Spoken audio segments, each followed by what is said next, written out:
Have you ever wondered what the accident and emergency or the emergency room care is like in Portugal? Well, if you want to find out, I suggest that you come and take a ride with me. Hi, we are Gary and Shelley, and 2 years ago we walked away from toxic jobs and the UK rat race to design a life we actually wanted.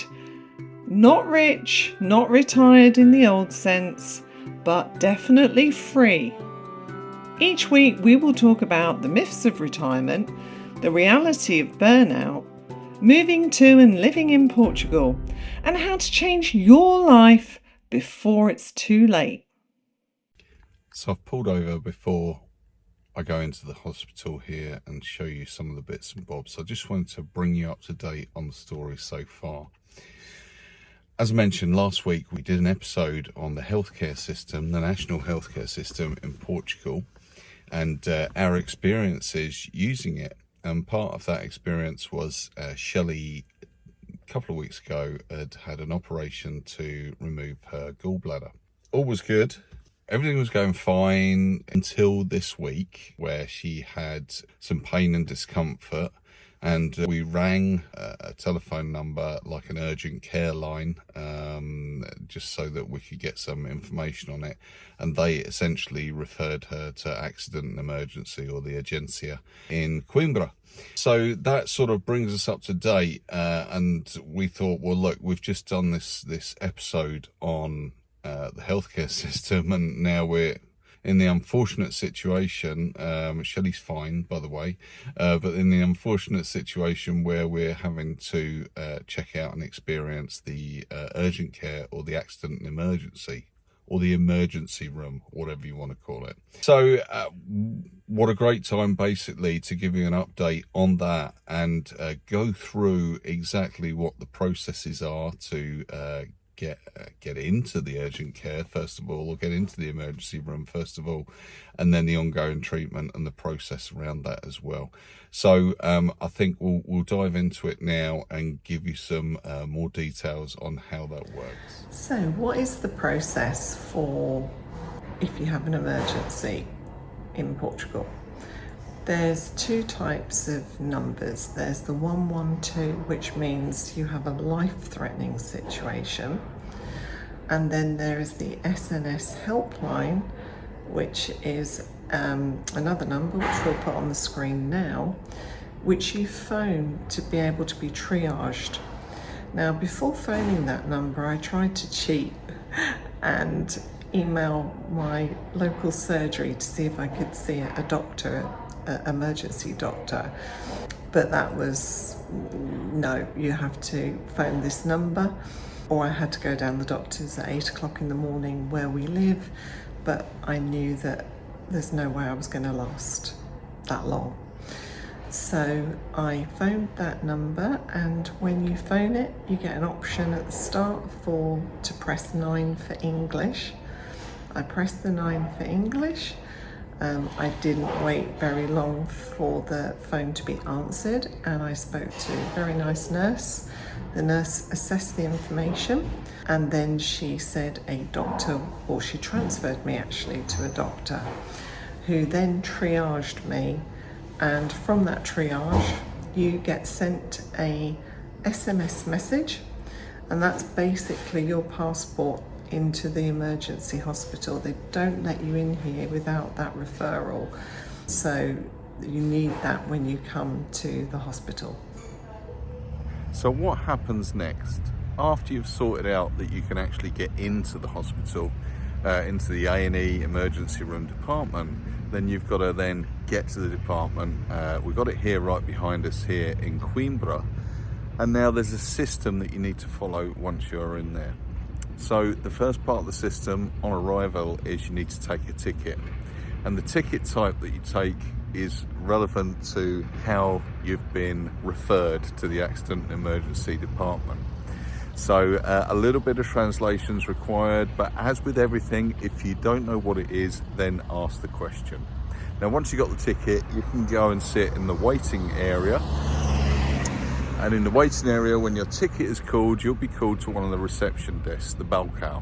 And then when you go to the reception desk, you'll need some form of identification, or you will need your utente, or you will need the actual text message or the email that they sent you to confirm that you should be going in. So once you do that, they check you in, then they'll give you a slip of paper back with the same number on, and they'll give you kind of like an admission note as well.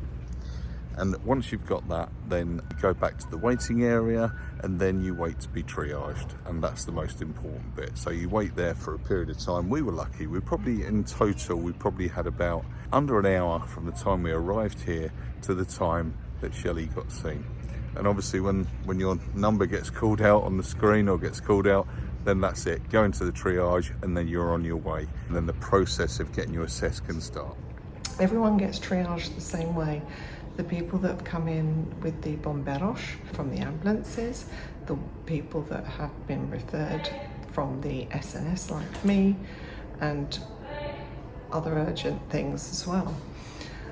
So triage was okay. I then got sent through to another triage with a doctor, and then sent off for blood tests, scans, all the things that they do to investigate what's actually wrong with you. And to cut a long story short, I was told that I would need to be admitted, which I expected because I've had pain like this before, so I kind of knew that. And then I proceeded to wait about 5 or 6 hours for them to find a bed. So I think I eventually got up to the ward about 12:30, 1 o'clock at night. That's no different to anywhere else. It's certainly probably better than the NHS in England. You probably would still be waiting for a bed now if you were there. So, it was, they kept me comfortable, they looked after me. And then I came back on the ward.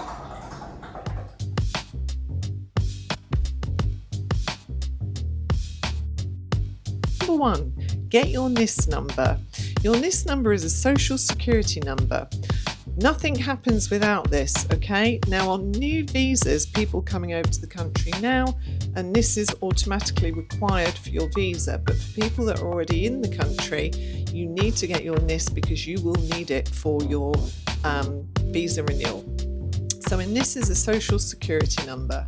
After you've got that, get your UTNT number. You'll get your UTNT number at your local doctor's, which is basically your medical number. Your UTNT number, after you've got that or got it, you at the same time you register at your doctor's, and that's where you'll get the number, and also you can register so that they know you are living here and you're a patient. After you do that, download the SNS24 app. Very, very helpful app. Tells you what to do in an emergency. It's in English, gives you all the numbers that you need, and you can put your details in, and anywhere you go in a hospital, they will ask for those details. So if it's in the app, then all you've got to do is get out your app.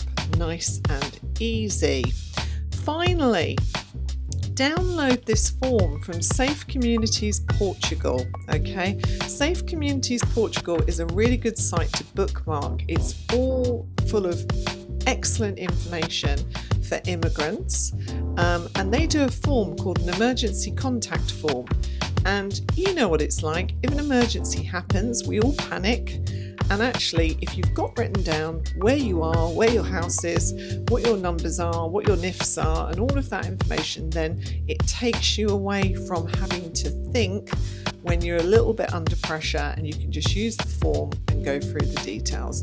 So do those things. That will set you up for anything unfortunate that may happen while you're here. So there we have it. Isn't it absolutely ironic that we do a video about the healthcare system in Portugal, and then just a short while later have to use that urgent care, the Urgência, which is the accident and emergency or the emergency room. Okay, so to bring the story to a close, just to let you know that Shelley is absolutely fine. She's recovered well in hospital and is now on her way back home. and we hope that we don't have to experience that again.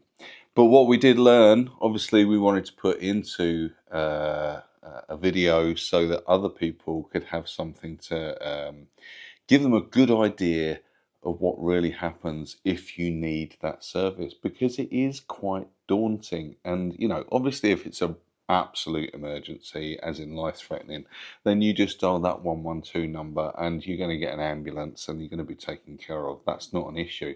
But the point is, this sits in that kind of middle ground in between I'm going to pop and see my GP and it's a life-threatening emergency. This sits somewhere in the middle, and so it's very important to understand what the processes are for it.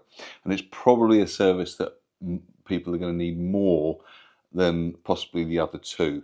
So that's why we wanted to make this video. So we do hope you've got something out of it, and you know, take heed of those top tips, because there's some really good stuff in there that we used on this occasion to make this happen. That is going to be it for this week. Hopefully we aren't going to be doing any more medical videos anytime soon. Back to normal as we move forward, hopefully. Anyway, thank you very much for watching. Please remember, like, subscribe. We would love to see your comments, and we'd love to hear about your experiences with the same systems if you have some to share with us. But until next time, it's ta-ra for now.